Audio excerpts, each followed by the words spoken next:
Part D question number 1।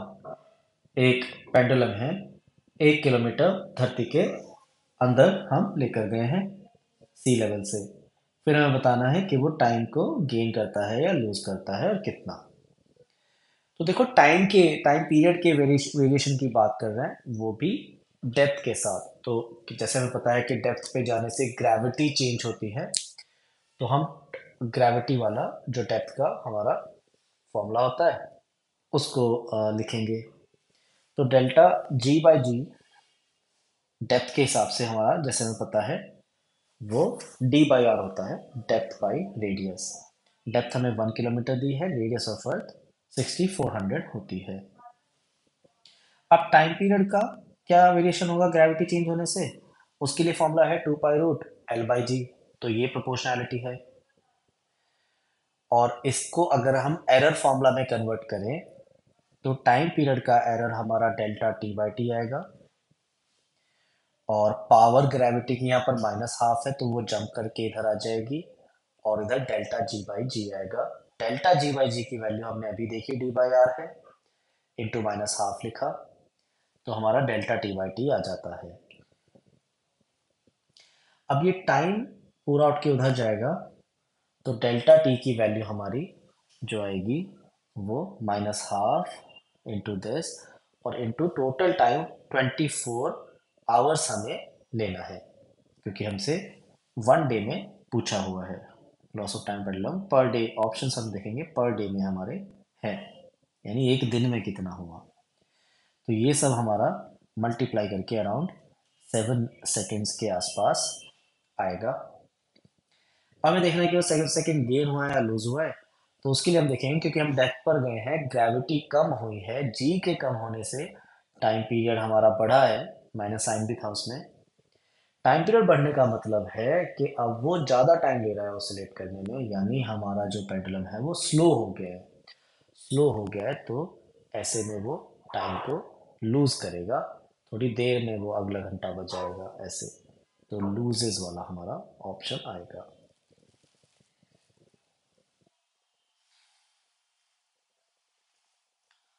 अगले question में हमें बोला गया है कि एंगुलर एम्पलीट्यूड एक सिंपल पेंडुलम का थीटा नॉट है और मैक्सिमम टेंशन हमें इसमें बतानी है। देखो, इसको अच्छे से समझने के लिए पहले आप ये समझो कि सिंपल पेंडुलम का जो मोशन है वो तो यहाँ पर सर्कुलर है। अब सर्कुलर मोशन में अब एक एंगुलर वेलोसिटी करके टर्म होती है। जो एंगुलर वेलोसिटी है वो उसकी वेलोसिटी पर डिपेंड करेगी। जैसे v is equal to R omega वाला जो टर्म होता है, v is equal to R omega वाला, वो उस पर डिपेंड करेगा। तो हमने एंगुलर वेलोसिटी को यहाँ पर ओमेगा डैश लिखा है, जो कि वेरिएबल है। वेरिएबल क्यों है? क्योंकि देखो, वेलोसिटी तो उसकी हर जगह अलग अलग आएगी। वो भी हमें पता है कि यहाँ पर जैसे एक्सट्रीम पोजीशन पर 0 आती है, इस पर्टिकुलर पोजीशन पर वेलोसिटी हमारी मैक्सिमम आती है। तो वेलोसिटी क्योंकि चेंज हो रही है, तो हम v is equal to R omega जैसे लिखें, v is equal to R omega, R radius यहाँ पर l है, तो ये वो वाली एंगुलर वेलोसिटी है। अब क्योंकि हमारी वेलोसिटी हर जगह अलग अलग है, तो एंगुलर वेलोसिटी भी हर जगह अलग अलग है। तो हमने एंगुलर वेलोसिटी को ओमेगा डैश लिखा है। अब एक एसएचआर में अपना खुद का ओमेगा होता है, जिसका नाम एंगुलर फ्रीक्वेंसी है, वो यहाँ पर कांस्टेंट होती है। Angular frequency, time period frequency, ये सब कांस्टेंट होते हैं किसी एक एसएचएन के लिए। तो यहाँ पर दो तरह का ये ओमेगा है, इनमें हमें डिफरेंस समझ के चलना पड़ेगा। एक एंगुलर फ्रीक्वेंसी है जो कांस्टेंट होता है, और एक एंगुलर वेलोसिटी है v is equal to R omega वाला। अब क्योंकि हमें ओमेगा को, एंगुलर वेलोसिटी को मैक्सिमाइज, हमें मैक्सिमम टेंशन निकालनी है। मैक्सिमम टेंशन यहाँ पर तब आएगी जब इसकी वेलोसिटी मैक्सिमम होएगी, और वो तब होगा जब इसकी एंगुलर वेलोसिटी मैक्सिमम होगी। ये सब मेन पोजीशन पर होता है। ये मैक्सिमम वेलोसिटी वही वाली है जो हमारी ए ओमेगा होती है। ए क्योंकि एम्पलीट्यूड है यहाँ पर मीटर में होता है, तो अगर मैं उसका रोटेशन वाला एनालॉजी देखूं, तो यहाँ पर एम्पलीट्यूड को अगर मैं थीटा नॉट लिख रहा हूँ रेडियन में, तो इंटू ओमेगा करके ये इसकी वेलोसिटी की जगह एंगुलर वेलोसिटी आएगी। यूनिट से आप देख सकते हो। तो यहाँ पर ओमेगा डैश यानी angular velocity theta naught into omega वाला हम फॉर्मूला लगाएंगे, और ये वाला जो हमारा ओमेगा है ये एंगुलर फ्रीक्वेंसी है। अब मैक्सिमम टेंशन निकालनी है, तो मेन पोजीशन पर यानी इस पॉइंट पर कर रहे हैं। हमने यहाँ पर एसपीडी बना लिया, ऊपर की तरफ टेंशन, नीचे की तरफ एमजी आएगा। इसका एक्सेलेरेशन यहाँ पर सेंट्रीपिटल आएगा जो कि टुवर्ड सेंटर आएगा।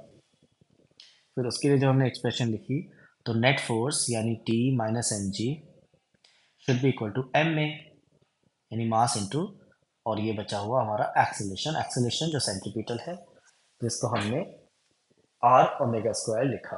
ये ओमेगा एंगुलर वेलोसिटी है यानी ओमेगा डैश।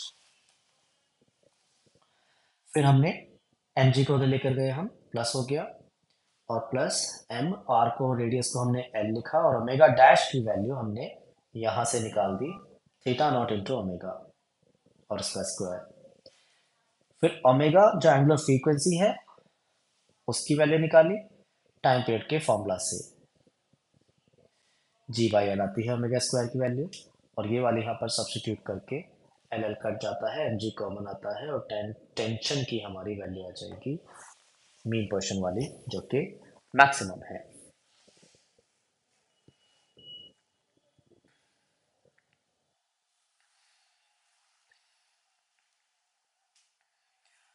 क्वेश्चन नंबर 3, इसमें एक बॉब है जो सिंपल पेंडुलम से अटैच, मतलब सिंपल पेंडुलम में है, और उसको हमने डिस्प्लेस किया, ओ को इक्विलिब्रियम पोजीशन दिया है ओ से क्यू तक जो कि एच हाइट पर है। फिर हमने उसको छोड़ दिया, और एम मास जो है उसका टाइम पीरियड हमें दिया हुआ है, और टेंशन बतानी है जब वो मेन पोजीशन से जा रहा है। तो बिल्कुल पिछले क्वेश्चन के जैसा ही है, पर इसमें हम क्योंकि हमें हाइट दिया हुआ है तो हम उसकी वेलोसिटी निकाल सकते हैं सीधा सीधा एनर्जी कंजर्वेशन से। एच हाइट से छोड़ा है तो जहाँ से छोड़ा है वहाँ पर उसकी potential energy M G H रहेगी, और बॉटम पर आकर उसकी काइनेटिक एनर्जी में वो कन्वर्ट हो जाएगी। इसको यूज़ करके हमारा वेलोसिटी आ जाता है √2gh।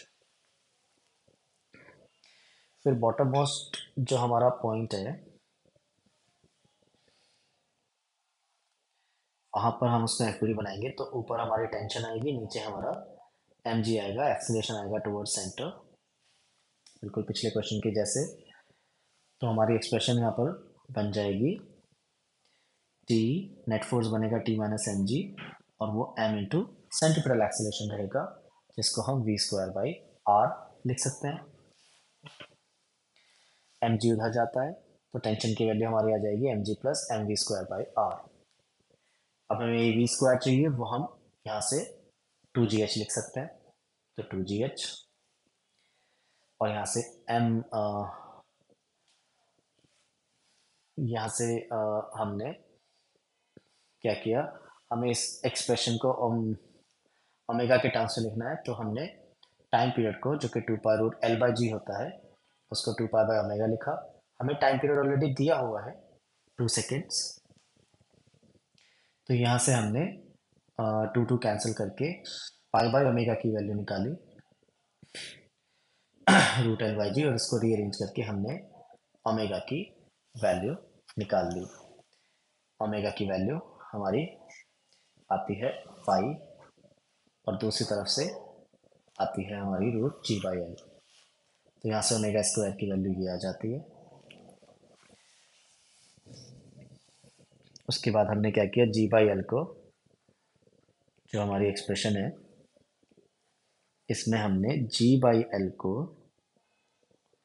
इस g/L को हमने रीअरेंज करा ओमेगा स्क्वायर से यानी पाई स्क्वायर से, तो g/L की हमने ये वैल्यू डाल दी यहाँ पर पाई स्क्वायर, बाकी m हमने कॉमन ले लिया, और ये हमारा आंसर इस फॉर्म में आ गया जो हमें दिया हुआ था यानी ऑप्शन ए।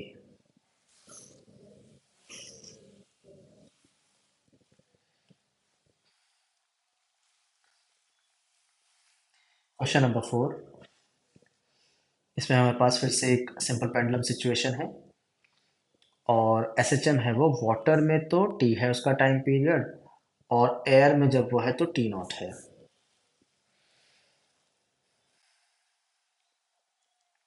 ठीक है, बॉब की डेंसिटी हमें दी गई है और हमें दोनों टाइम के बीच में रिलेशन बताना है। तो फिर जैसे हमने अभी निकाला टाइम पीरियड का फॉर्मूला लिख के 2 पाई रूट L/g, हम ओमेगा स्क्वायर की वैल्यू सिंपल पेंडुलम की सिचुएशन में निकाल सकते हैं G/L।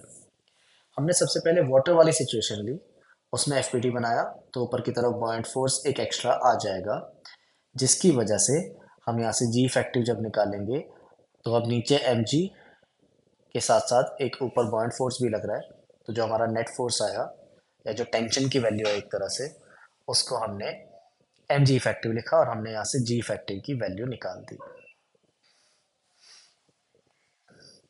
इसमें हमने बॉयंट फोर्स की एक्सप्रेशन लिख दी, density of liquid volume of solid into G, और मास की वैल्यू लिख दी density of solid into volume of solid. इसमें हमारा वी एस कट जाता है और जी कॉमन आ जाएगा और ये हमारी जी इफेक्टिव की वैल्यू है। इसमें हमने डेंसिटी ऑफ लिक्विड ली 1000 और डेंसिटी ऑफ सॉलिड ली 4/3 इंटू 1000, तो ये 3/4 ऊपर जाके हमारा 1 - 3/4 1/4 बचेगा और जी इफेक्टिव G/4 आ जाता है।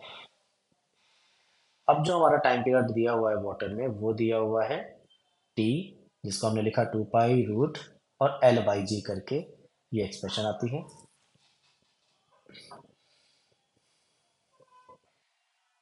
तो इसमें बस हमने ये 4 जो अंदर था इसका रूट लेके 2 बाहर लिया, तो ये हमारा 2 पाई रूट L/G और फिर इंटू 2 एक एक्सप्रेशन बन जाती है टी की।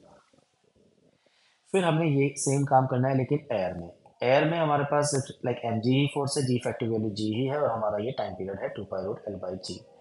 अब हमने 2 पाई रूट L/G को टी नॉट लिखा, तो ये हमारा इनका रिलेशन आ जाता है, यानी सी ऑप्शन।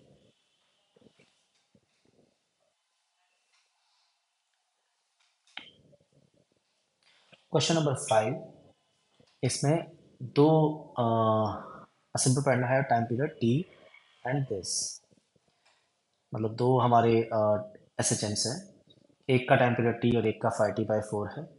सेम इंस्टेंट से मीन पोजीशन से सेम फेज में वो शुरू कर रहे हैं, एक ही साथ शुरू करना है एक ही फेज से। फिर हमें बताना है phase difference pendulum with higher time period completes 1 cycle, यानी 5t/4 वाला हायर वाला जब एक साइकिल कर लेता है। तो ऐसे क्वेश्चन में जब दो एक साथ चल रहे हैं और हमें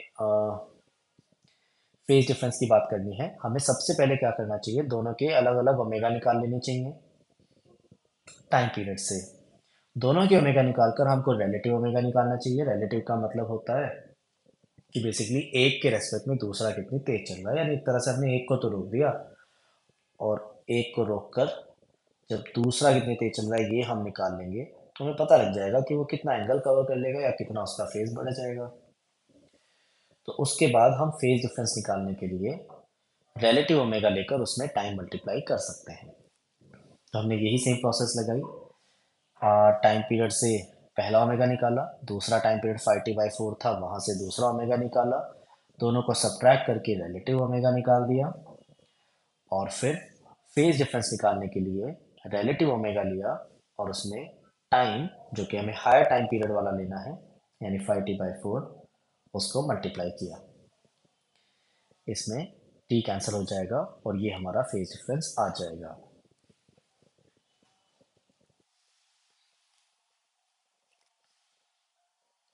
क्वेश्चन नंबर 6 में इस बार हमारे पास दो पेंडुलम है, एक की लेंथ 16L है और दूसरे की लेंथ L है और वो फेज में है मेन पोजीशन पर एक सर्टेन टाइम पर, दोनों सेम फेज में है। टी टाइम पीरियड जो है वो छोटे वाले का है यानी एल वाले का है। हमें पता है टाइम पीरियड का फॉर्मूला ये होता है 2 पाई रूट L/G। जो एल वाली लेंथ का है उसका टाइम पीरियड टी नॉट हमें दिया हुआ है। इसका मतलब जो 16L वाला है 16 टाइम्स लेंथ है उसका रूट लेकर 4t नॉट आ जाएगा। अब अगर टी नॉट के करस्पॉन्डिंग ओमेगा नॉट है एंगुलर फ्रीक्वेंसी, तो 4 टाइम्स टाइम पीरियड अगर है तो उसकी एंगुलर फ्रीक्वेंसी ओमेगा/4 आ जाएगी। इसके बाद हमने दोनों का रिलेटिव ओमेगा निकाला, दोनों का ओमेगा अलग अलग निकाल के सब्ट्रैक्ट किया उनको, तो रिलेटिव ओमेगा आया और फिर से वही हमने एक्सप्रेशन यूज़ करी। इस बार हमें निकालना है minimum time after which they will again be in same phase, यानी उनको वापस से सेम फेज में आना है। यानी अगर मैंने रिलेटिव ओमेगा निकाल दिया, रिलेटिव ओमेगा का मतलब एक को हमने रोका और दूसरा अब रिलेटिव ओमेगा से चल रहा है, तो दूसरा रिलेटिव ओमेगा से चल के पूरा चक्कर जब लगा लेगा 2 पाई एंगल का, तब वो वापस से सेम फेज में आएंगे। तो इस बार हमने क्या किया, फेज चेंज की वैल्यू 2 पाई डाली, रिलेटिव ओमेगा की डाली जो हमने निकाली है, और यहाँ से हमें टाइम की वैल्यू फाइंड करनी है इसको सॉल्व करके, जो कि हमारी ये आ जाएगी। इसमें बस ओमेगा नॉट क्योंकि क्वेश्चन में नहीं दिया था, तो हम ओमेगा नॉट की वैल्यू डाल देंगे 2 पाई/t, और ये हमारा आंसर आ जाएगा।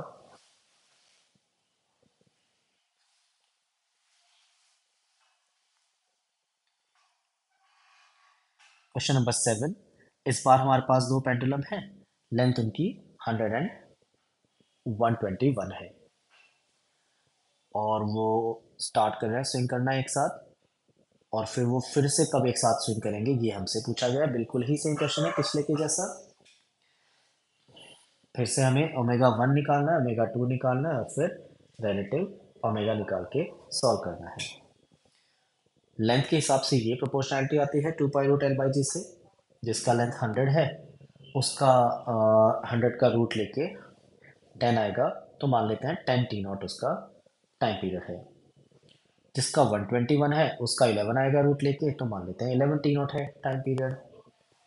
सिमिलरली ओमेगा जो है वो ओमेगा/10 लेना पड़ेगा, क्योंकि ओमेगा का फॉर्मूला हमारा 2 पाई/t है, t डिनोमिनेटर में है, तो जिसका 11 t0 टाइम पीरियड है उसका ओमेगा 0/11 आ जाएगा एंगुलर फ्रीक्वेंसी। फिर हमने रिलेटिव ओमेगा निकाला दोनों को सब्ट्रैक्ट करके, फिर वापस से हमने फेज चेंज को रिलेटिव ओमेगा से इनटू टाइम करके लिखा, क्योंकि हमें चाहिए वापस से सेम फेज में आए, यानी फिर से एक साइकिल कंप्लीट हो जाना चाहिए रिलेटिव फ्रेम में, तो 2 पाई एंगल लिया। रिलेटिव ओमेगा हम निकाल चुके हैं, तो यहाँ से हम टाइम निकालेंगे, तो हमारा ये आंसर आएगा। अब ओमेगा नॉट फिर से क्वेश्चन में नहीं दिया हुआ है, तो हम फिर से उसकी वैल्यू डालेंगे, 2 पाई/ओमेगा नॉट की t0 डाल दी हमने, और t0 यहाँ पर जो है वो ओमेगा नॉट की कॉरस्पॉन्डिंग है, यानी बेसिकली जो हमें इसमें बेसिकली कितने टाइम पीरियड की बात हो रही है, तो हमने जैसे t0 इंटू 110 आया है, तो 11 t0 एक साथ किया, मतलब 11 इधर लिया और इंटू 10 लिखा, यानी 11 t0 वाला जो है, 11 t0 वाला हमारा 121 वाला है, यानी लॉन्गर वाला है, यानी लॉन्गर वाले के 10 ऑसिलेशंस हो जाएंगे। ए ऑप्शन, लॉन्गर वाला जिसका टाइम पीरियड 11 t0 है, उसके 10 ऑसिलेशंस हो जाएंगे।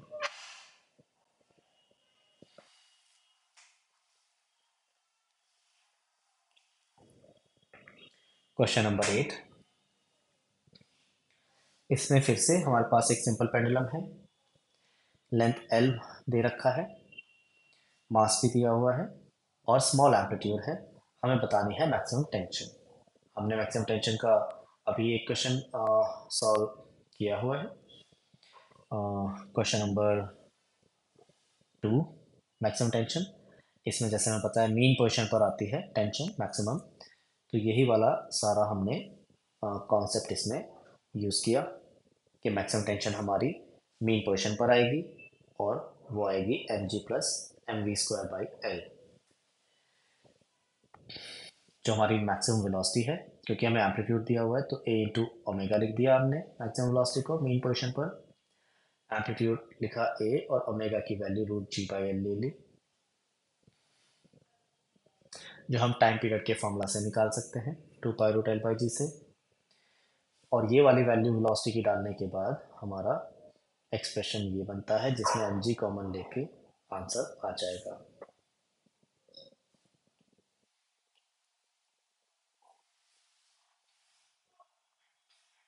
क्वेश्चन नंबर 9 में फिर से दो हैं हमारे पास एस एच एन, एक का टाइम पीरियड टी और दूसरे का 5t/8 है, हमें बताना है फेज डिफरेंस बिटवीन देम जब सेकंड वाले ने एक कंप्लीट ऑसिलेशन कर लिया है।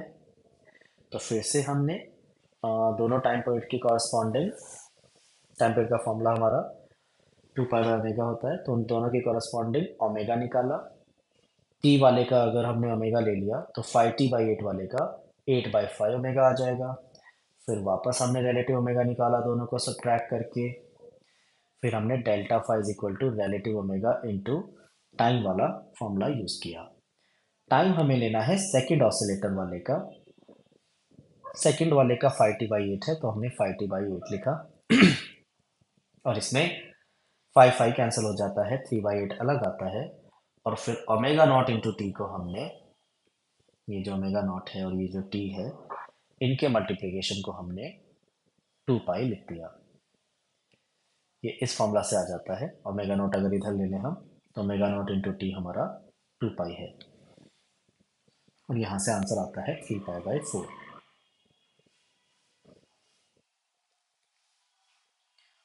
क्वेश्चन नंबर 10 में दो पेंडुलम है फिर से, एक का टी और एक का 5t/8 है।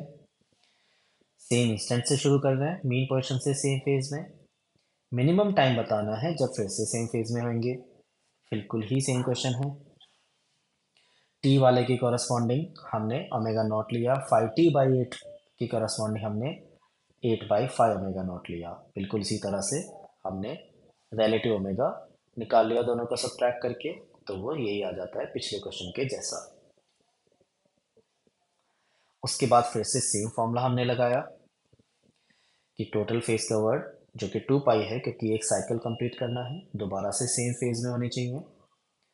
रिलेटिव ओमेगा लिखा और यहाँ से हमने टाइम फाइंड किया, 10 पाई/3 इंटू, अब ये यहाँ पर ओमेगा नॉट आना चाहिए था, 1/ओमेगा नॉट, जिसको 2 पाई/t लिख दिया।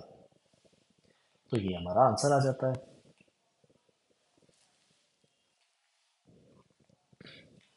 क्वेश्चन नंबर 11, इसमें हमें ध्यान देना है कि सिंपल पेंडुलम में क्योंकि मोशन सर्कुलर है, तो उसमें दो एक्सेलरेशन होते हैं। एक होता है टुवर्ड्स द सेंटर, सेंट्रीपिटल, और एक होता है along the tangent, tangential acceleration. और जो एक्चुअल एक्सेलरेशन है, लाइक नेट एक्सेलरेशन है, वो इन दोनों के बीच में कहीं पर आना चाहिए। तो ऑप्शन ए नहीं हो सकती क्योंकि ये तो सेंट्रीपिटल है। ऑप्शन बी नहीं हो सकती क्योंकि ये तो टेंजेंशियल है सिर्फ। इन दोनों का रिजल्टेंट यानी इनके बीच में कहीं होना चाहिए। ऑप्शन सी की डायरेक्शन दोनों के बीच में लग रही है, तो वो सही है। ऑप्शन डी तो गलत है।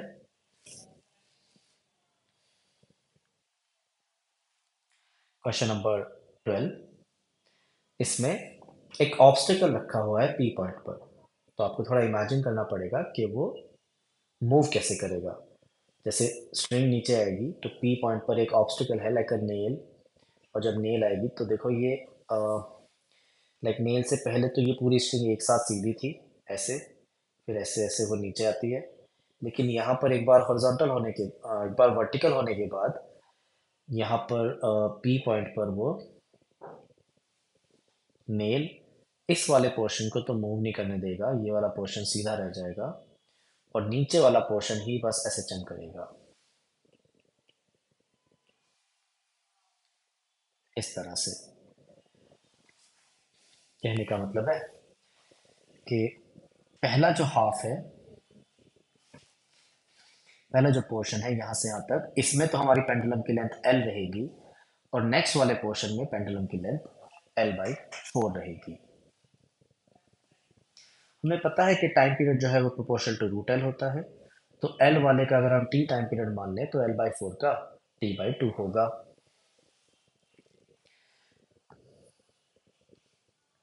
फिर उसके बाद हमें पूरे का टाइम पीरियड निकालना है। तो हमें पता है कि जो एक्सट्रीम पोजीशन है वहाँ से अगर हम शुरुआत करें, तो एक्सट्रीम से मीन तक जाने का जो हमारा टाइम होता है वो T/4 होता है। उसमें पाई/2 यानी 90 डिग्री की फेज कवर होती है, वो एक क्वाड्रेंट है यानी T/4 है। फिर जो मीन से एक्सट्रीम वाला है ये वाला पोर्शन, फिर इसमें T/4 लगना चाहिए, लेकिन इसका टाइम पीरियड आधा है, इसका टाइम पीरियड ही T/2 है, तो T/2 का 1/4 यानी T/8 टाइम लगेगा। फिर उसके बाद ये पेंडुलम वापस भी आएगा, फिर से T/8 टाइम लगेगा, और फिर वापस से वो एक्सट्रीम तक जाएगा तो T/4 लगेगा, और ये पूरा एक साइकिल कंप्लीट हो जाएगा। एक एक्सट्रीम से दूसरा एक्सट्रीम जाके वापस आने का पूरा साइकिल। और इसमें हमारा टाइम आएगा T/4, T/8, T/8, T/4, सबको ऐड करके हमारा आंसर आ जाएगा।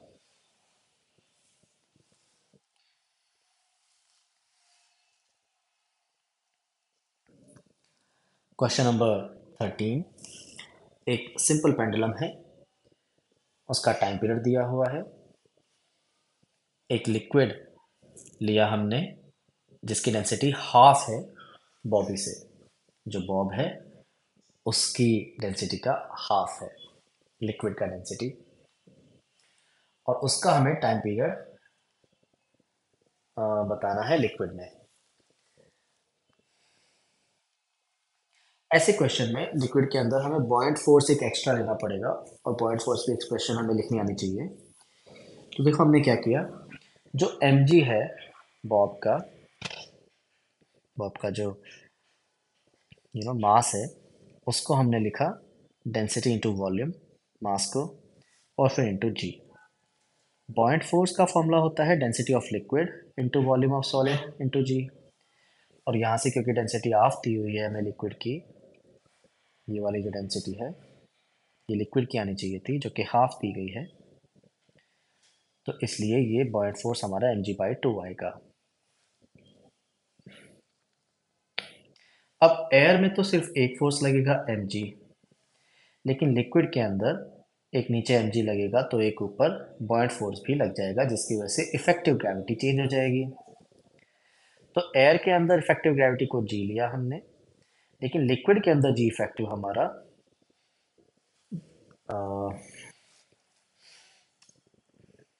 mg माइनस बॉयंट फोर्स को हमें लिखना पड़ेगा mg इफेक्टिव, और यहाँ से हमारा जी इफेक्टिव की वैल्यू आ जाएगी g माइनस F/m।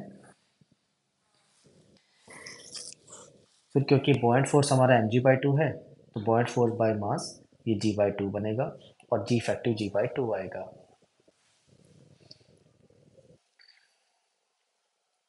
यानी ग्रेविटी लिक्विड के अंदर जो है वो हाफ रह गई है। ग्रेविटी अगर हाफ हो गई है तो टाइम पीरियड √2 टाइम्स हो जाएगा। एयर में टाइम पीरियड हमें 2 सेकेंड दिया हुआ है, और अब ग्रेविटी हाफ हो गई है, जी की वैल्यू अगर मैं हाफ डालूंगा तो 2 ऊपर चला जाएगा, तो यानी टाइम पीरियड √2 टाइम्स आ जाएगा, यानी 2 √2 सेकेंड।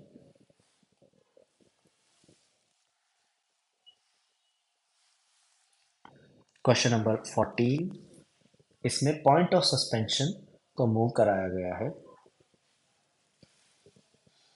ए ऑप्शन में लिखा है decreases when its moves vertically upwards with an acceleration. जो हमारा पॉइंट ऑफ सस्पेंशन है, जहाँ से सिंपल पेंडुलम लटका हुआ है, उसी को एक्सेलेरेट कराया हुआ है। जब ऐसा होता है उसको एक्सेलेरेशन मिल जाती है। ये एक तरह से उस तरह का केस हो जाएगा कि लिफ्ट में है सब कुछ, और लिफ्ट हमारी एक्सेलेरेट कर रही है। ऐसे क्वेश्चन में जी इफेक्टिव चेंज हो जाता है। जब ऊपर की तरफ एक्सेलेरेशन है तो जी इफेक्टिव g+a आएगा, और टाइम पीरियड का फॉर्मूला 2π√L/g इफेक्टिव है। जी इफेक्टिव हमारा डिनोमिनेटर में है और वो इंक्रीज हो गया है, बढ़ गया है, तो टाइम पीरियड डिक्रीज हो जाएगा, यानी ए ऑप्शन सही है।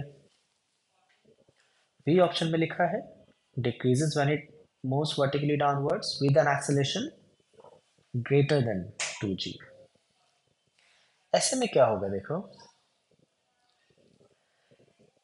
ये हमारा पॉइंट ऑफ सस्पेंशन है जिसको नीचे एक्सेलेरेट कराया है हमने ग्रेटर देन 2g से।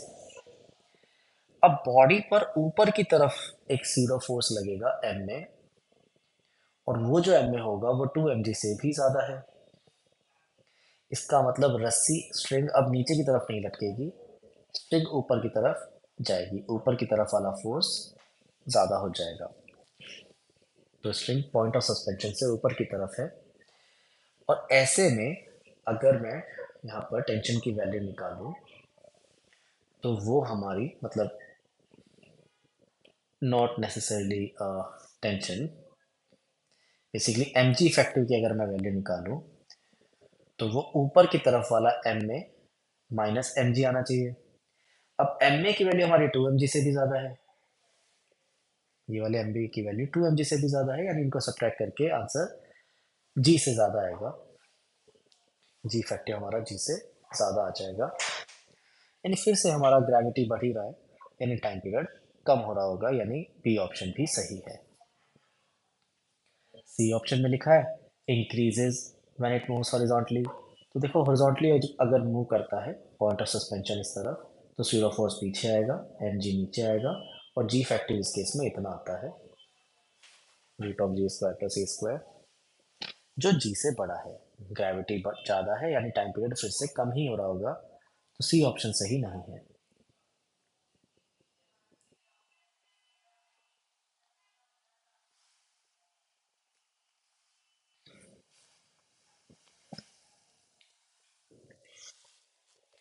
क्वेश्चन नंबर 15,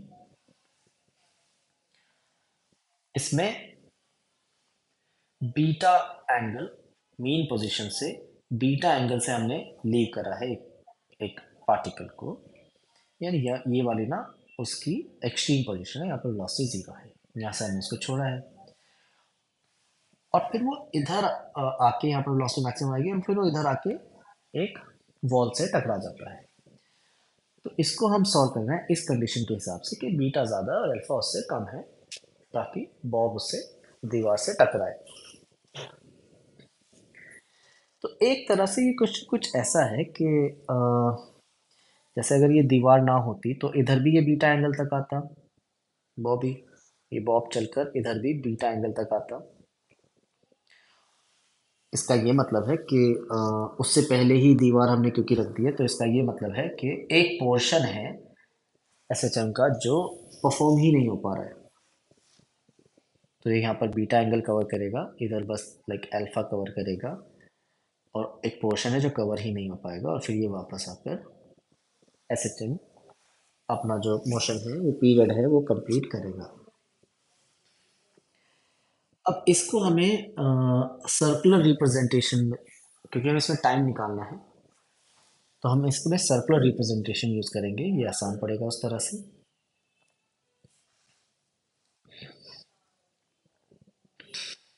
तो जैसे, क्योंकि ये सिंपल, क्योंकि ये सिंपल पेंडुलम है, तो इसमें रोटेशन बेसिकली ये सर्कुलर मोशन वाला है, तो हम एंगुलर पैरामीटर्स में जब कन्वर्ट करेंगे, जैसे हमारा एक्स का फॉर्मूला होता है फेज निकालने के लिए, यहाँ पर हम डिस्प्लेसमेंट लिखते हैं, यहाँ पर हम एम्पलीट्यूड लिखते हैं, फेज निकालने का फॉर्मूला है। इसका एंगुलर कन्वर्जन जब हम करेंगे, तो हमें एक्स यानी डिस्प्लेसमेंट की जगह एंगल लिखना चाहिए, और एम्पलीट्यूड भी हमें एंगल में लिखना चाहिए, एंगुलर एम्पलीट्यूड ऐसे करना चाहिए। अब इस क्वेश्चन में साफ साफ जो एम्पलीट्यूड है वो बीटा है, वो ज़्यादा है, और अल्फा एंगल तक ही ये मोशन हो पाता है, तो बीटा इधर आके हमारा साइन फाई का वैल्यू एक आ जाएगा। यहाँ पर फाई जो है वो फेज है, ये एग्जैक्टली कौन सी फेज है ये समझने के लिए हमें सर्कुलर रिप्रेजेंटेशन इसका समझना पड़ेगा। तो क्योंकि हमें पता है मोशन एक्सट्रीम से शुरू हो रहा है, यहाँ से पॉजिटिव एक्सट्रीम से, तो पहले मोशन एक्सट्रीम से मीन तक जाता है सर्कल में, जो कि एक्सट्रीम से मीन तक यानी इसके कॉरस्पॉन्डिंग है, इस पोर्शन के। उसके बाद मोशन मीन से थोड़ा एक फेस तक जाता है, मीन से एक सर्टेन फेस तक जाता है, पूरा एक्सट्रीम तक नहीं पहुंच पाता है। तो एग्जैक्टली किस फेज तक जाता है उसको आप अल्फा ना लिख दें, अल्फा वो फेज नहीं है, अल्फा तो एंगल है। फेज हमें सर्कल से रिप्रेजेंट करके आएगी, जो कि एक्चुअली ये वाला एंगल है, यहाँ से हमने फेज निकाली, तो फेज एक डिफरेंट एंगल है यहाँ पर। अब ये जो मैंने फेज निकाली है फाई, ये यहाँ पर ये हॉरिजॉन्टल वाला एंगल होएगा, क्योंकि मैंने साइन फाई लिखा है, तो ये वाला एंगल हमारा फाई है। इसके बाद वो यहीं से ही वापस होके दोबारा मीन की तरफ जाता है, तो इसी फेज से वापस होकर दोबारा मीन की तरफ जाता है, और फिर मीन को क्रॉस करके वो एक्सट्रीम तक जाता है, तो मीन पोजीशन को क्रॉस करके वो दोबारा एक्सट्रीम तक जाता है। ये जो येलो शेडेड पोर्शन है ये हमारा कंप्लीट होता है, और जो ये यहाँ का पोर्शन है ये वाला कंप्लीट नहीं हो पाता है, मतलब ये वाला पोर्शन यहाँ पर मिसिंग है। तो अब इसका हमें टाइम निकालना है। तो हम टाइम निकालने के लिए इसमें कह सकते हैं कि जो एंगल कवर्ड है वो पहले तो 90 डिग्री है, फिर फाई है, फिर फाई है, और फिर 90 डिग्री है। जो फेस कवर्ड है वो 90 एक्सट्रीम से मीन, फिर फाई इधर, और फिर 90 डिग्री का फेस कवर्ड होता है। तो पहला जो 90 डिग्री का है यानी मीन से एक्सट्रीम, उसका टाइम आ जाएगा t/4। फिर जो अगला फाई एंगल है उसको कवर करने का टाइम के लिए हमने यूनिटरी मेथड लगाया, और हमने लिखा total time by total phase into जो हमारी ये फेज आई थी। फिर यही फेज दूसरी तरफ भी कवर हो रही होगी, फाई और पाई/2 जो इधर हुई थी, तो हमने इस पूरे में इंटू 2 कर दिया। फिर यहाँ पर हमने टाइम पीरियड की वैल्यू डाल दी 2π√L/g, और उसको सॉल्व करके ये हमारी एक्सप्रेशन बन जाती है।